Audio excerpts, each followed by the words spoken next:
나는 오늘부터 30일 동안 하루도 빠짐없이 4km 모래주머니를 차고 매일 등산을 할 거다. 30일 후에는 내 달리기 기록이 빨라질까? 바로 시작한다. 챌린지 시작 전 눈바디 및 인바디 기록이다. 체중 81.5kg, 골격근 38.1kg, 체지방 15.1kg. 다음은 허벅지 둘레 측정. 허벅지 둘레는 52cm. 달리기 기록을 측정하려고 집 근처 운동장에 왔다. 운동장에 도착해서 간단하게 몸을 풀고 바로 달리기를 시작했다. 달리기 기록 측정.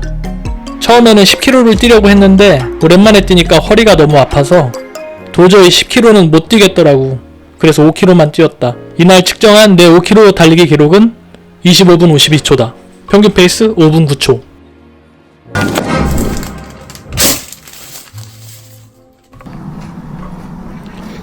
(2일차) 시작. 오늘도 4km 모래주머니를 차고 시작한다. 등산 중 워치를 확인하는데 심박수가 189까지 올라갔다. 워치가 고장난 건가? 지금까지 한 번도 본 적 없는 숫자였다. 보통 아무리 힘들어도 나는 심박수가 160 정도에서 왔다 갔다 한다. 그런데 심박수가 189까지 오르다니.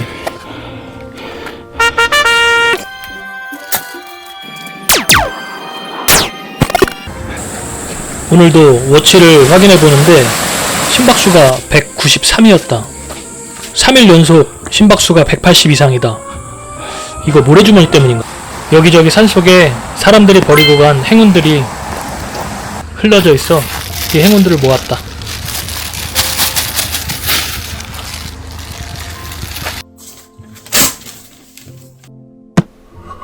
(4일차) 모래주머니 장착. 등산할 때마다 느끼는 것인데 단 하루도 안 힘든 날이 없다. 오늘도 심박수가 190까지 올랐다. 이때 확신했다. 워치 고장이 아니라 모래주머니 4kg가 진짜로 내 심장을 두들겨 패고 있었던 거다. 4일차 인증 완료. 5일차 오늘은 야간 등산. 근무가 끝나고 야간에 산에 왔다. 회사 형님께 뇌물로 저녁을 사드리고 같이 등산을 가자고 부탁했다. 혼자는 무서워서 용기가 나지 않았다. 도시의 밤과는 다르게 산에서 랜턴을 끄면 아무것도 보이지 않았다. 졸라 무섭네. 조금 걷다 보니 어느새 야간 등산에도 익숙해졌고 자고 있던 검둥이는 인기척에 놀라 우리를 경계했다. 땅에 떨어진 알밤도 줍고 걷고 있었다. 그런데 그때 뭐야? 칠흑같이 어두운 산속에서 고양이 눈은 마치 도깨비불처럼 반짝거렸다. 혼자 왔으면 오줌 지렸다. 야옹이다. 야옹아, 깜짝 놀랐잖아.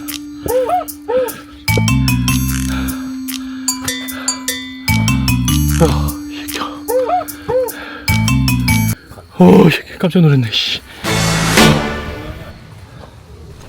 앞으로 혼자 와야 하는데 미리 적응 좀 해야겠다. 고양이들이 이 산에는 참 많다. 5일차도 인증 완료. 6일차 4km 모래주머니 차고 시작. 6일차도 인증 완료. 가을비가 내렸다. 7일차도 미션 클리어.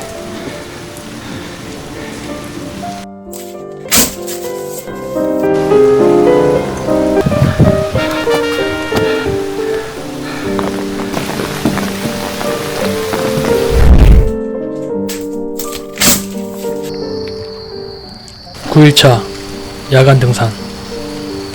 오늘도 친구를 소환했다. 언제쯤 혼자 갈 수 있을까?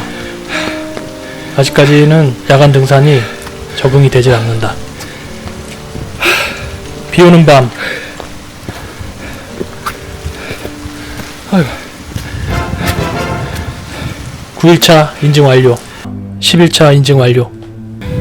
11일차, 12일차 인증 완료. 13일차, 오늘은 회사 형님도 친구도 섭외할 수 없었다. 혼자 가야 한다. 무서우니까 괜히 허기진다.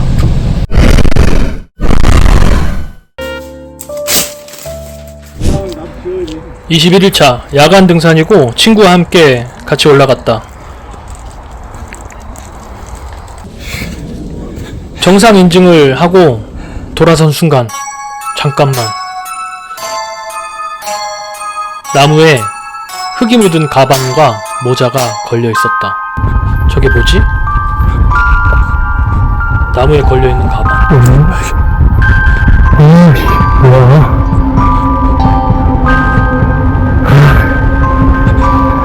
잃어버린 건가?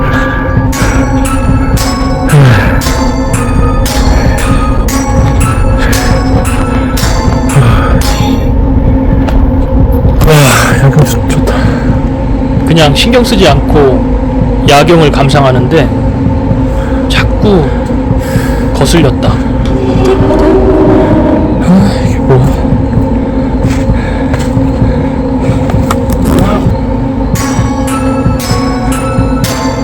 친구는 아직 가방 존재를 눈치 못 챘고 나는 가방이 왜 이 시간에 걸려 있는지 추리를 했다. 그리고 바로 앞에는, 가방 바로 앞에는 절벽 아래를 확인해봤다.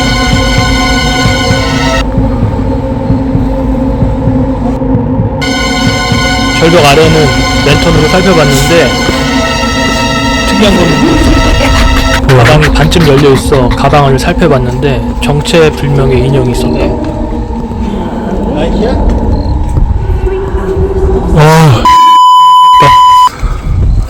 가방 안을 보고 온몸에 소름이 쫙 돌아서 나도 모르게 욕이 나왔다. 무섭다. 너무 무섭다. 소름 돋아. 안에 뭐가 들어있는 거지, 근데? 무서운데 계속 궁금했다. 부탄가스가 어딨냐?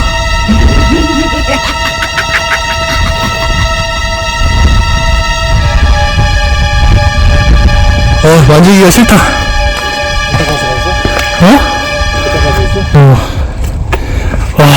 뭔가 만지면 부정타일 것 같은 느낌이 들어서 급히 하산했다. 하산하는 내내 머릿속에서 이런 생각이 계속 들었다. 미안. 자라. 깜짝 놀랐잖아. 자라 보고 놀란 가슴 소뚜껑 보고 놀란다고 고양이 보고 또 놀랬다. 다음날 머릿속에 그 가방이 계속 생각났다. 빨리 정상에 올라서 그 가방을 확인해보고 싶었다. 빠른 걸음으로 정상까지 올랐다. 아직 있을까?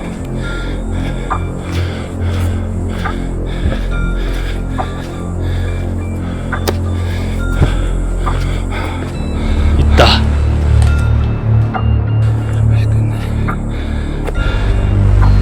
가방은 그 자리에 그대로 있었고 낮에 보니까 좀 덜 무서웠다. 어제 정체불명의 인형은 오리 인형이었다. 가방을 열어보기로 결심했고 내용물이 무엇이 있는지 확인해 보기로 마음을 먹었다. 혹시 유서 같은 게 있을 수도 있으니까.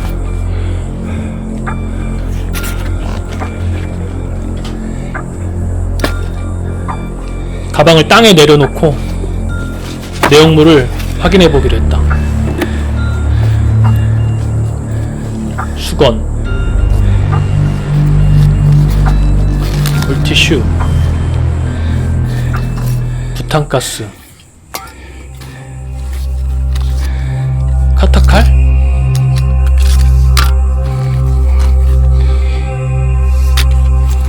청테이프, 그리고 중년 여성의 신분증, 여성용품, 전자담배.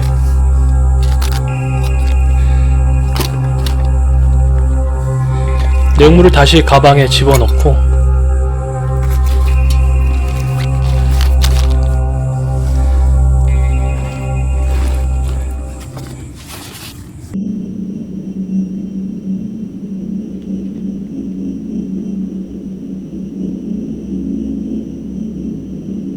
담배, 라이터.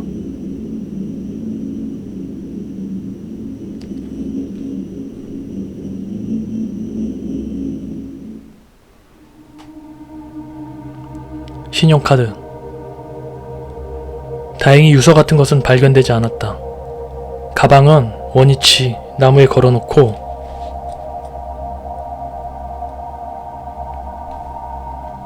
가방 바로 앞이 절벽이라 절벽 아래를 확인했다.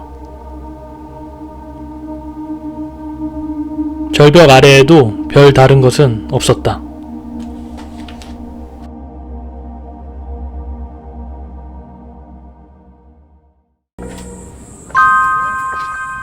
내용물도 그렇고 뭔가 찝찝하긴 하지만 제자리에 두면 주인이 찾아오겠거니 하고 제자리에 두었다. 22일차도 인증 완료.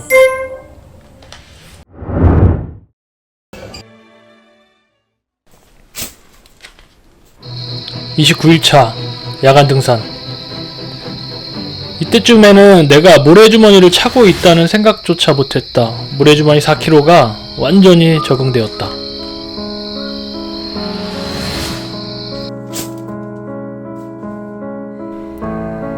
(30일차가) 원래 계획에는 마지막 날인데 회사 출장이 부득이하게 생겨 2일 더 연장하기로 했다. 30일차도 모래주머니를 차고 등산을 시작했다.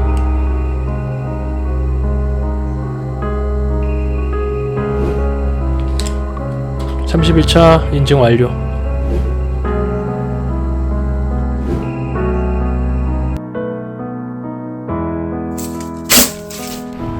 출장 오전 업무가 끝나고 근처에 어떤 산이 있는지 지도를 검색해보니까 마침 봉화산이라는 곳이 있었다. 출장 중에도 하루도 빠질 수 없어 랜턴을 챙겼다.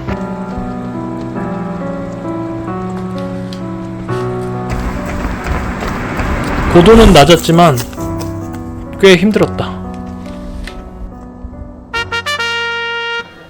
내 유튜브가 책이 시키는 대로 살기인데 얼마 전 읽었던 책 오늘도 등산이라는 책에서 저자가 강력 추천했던 등산 코스이다.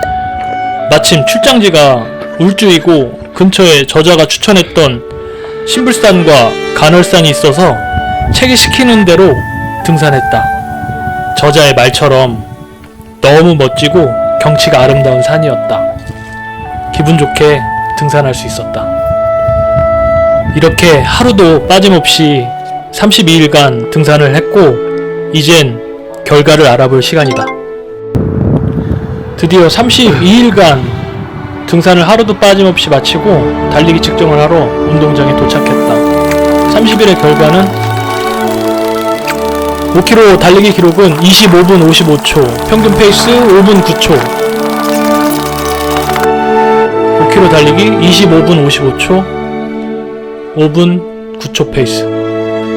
5km 달리기 기록은 한 달 전과 똑같다. 완전 똑같다. 다음은 눈바디다. 앞면 별 차이 없어 보인다. 뒷면 별 차이 없어 보인다. 허벅지 둘레 측정. 30일 전에는 52cm였고 30일 후에는 54cm, 2cm 증가했다. 그리고 인바디인데 인바디 결과는 좀 충격적이다. 상체 운동을 안 해서 그런지 상체 근육은 감소했고 하체 근육은 소폭 증가했다. 결과는 큰 변화 못 느낌. 이렇게 근육 붙이기가 힘들다니. 기록은 안 바뀌었다. 근육도 안 늘었다. 체지방은 오히려 늘었다. 하지만 확실한 것은 나는 바뀌었다. 30일 동안 하루도 빠짐없이 꾸준하면 레벨업했다. 작은 것을 볼 때도 큰 것을 볼 때도 샤워를 할 때도 찜질방에서도 헬스장에서도 산 정상에서도 책을 읽었다. 영상에서 책이 시킨 것들 6번째 책 오늘도 등산. 이 책에서 저자가 추천한 신불산과 간월산에 다녀왔다. 7번째 책 이무비 유튜브 엑시트. 이 책에서 저자는 유튜브에 우연은 없다고 했고 400만 구독자의 포스를 느꼈다. 이 책이 나에게 시킨 것은 썸네일 만드는 법에서 구체적 수치를 적용하라이다. 실제로 이번 영상의 제목이 45살 4kg 30일 같은 구체적 숫자를 넣었다. 8번째 책 그릿. 평범한 사람이 천재를 이기는 유일한 방법은 꾸준함, 끈기라는 책이다. 그래서 꾸준함을 테스트해보기 위해 이번 동영상은 30일 동안 4kg 모래주머니를 차고 등산하는 콘텐츠를 제작해 나의 꾸준함을 증명하였다. 9번째 책 밥보다 등산. 이 책이 시킨 것은 산과 관련된 책들을 추천해줬다. 앞으로 읽고 콘텐츠에 녹여낼 생각이다. 10번째 책 Keep Going. 신사임당으로 유명한 주홍규 씨의 책인데 이 책이 시킨 것은 2가지다. 첫째는 유튜브는 사람의 감정을 타겟팅해야 한다고 했다. 그래서 내가 겨눌 감정은 꾸준함으로 사람들에게 인사이트를 주고 싶다. 2번째는 내가 무엇을 하는지 주변에 절대 알리지 말라고 했다. 그래서 나는 그 누구에게도 유튜브를 한다고 말하지 않고 유튜브를 할 것이다. 11번째 책 영화가 사랑한 클래식. 이 영상에서는 처음부터 끝까지 모두 클래식 음악을 상황에 맞게 배경음악으로 깔았다. 12번째 책 트렌드 코리아. 이 책에서 내가 얻은 통찰은 AI 시대의 역설이다. 이 책은 기술의 변화가 빠를수록 근본과 진심이 그리워진다고 한다. 현재를 생성형 AI가 창조까지 해내며 무엇을 믿어야 할지 혼란스러운 시대라고 정의한다. 가상이 현실을 대체할수록 사람들은 인간으로서의 원본을 찾게 된다는 것이다. 그 근본은 시간이 쌓일수록 가치를 더해가는 원조의 힘이 세진다고 한다. 바로 그 원조가 고전이다. 고전은 아우라가 있다. 아우라는 시간의 축이다. 시간이 쌓여서 만들어낸 이야기. 묵묵하게 자신만의 시간을 쌓아 올린 브랜드에 대한 경외감은 사람들의 마음을 움직인다고 한다. 이 책이 나에게 시킨 것은 AI 시대에서 시간이 쌓여만 생기는 가치 콘텐츠 제작이다. AI는 하루하루 우직하게 쌓아 올린 시간의 서사를 흉내낼 수 없을 것이다. 그래서 시간을 녹여내는 콘텐츠를 제작하기로 했고 그 첫 번째 영상이 바로 이 영상이다. 3년 동안 등산, 3년 동안 운동하기 콘텐츠 제작. 이렇게 나의 주간은 철저하게 배제한 채 책이 시키는 대로 영상을 제작했다. 시청해주셔서 감사합니다.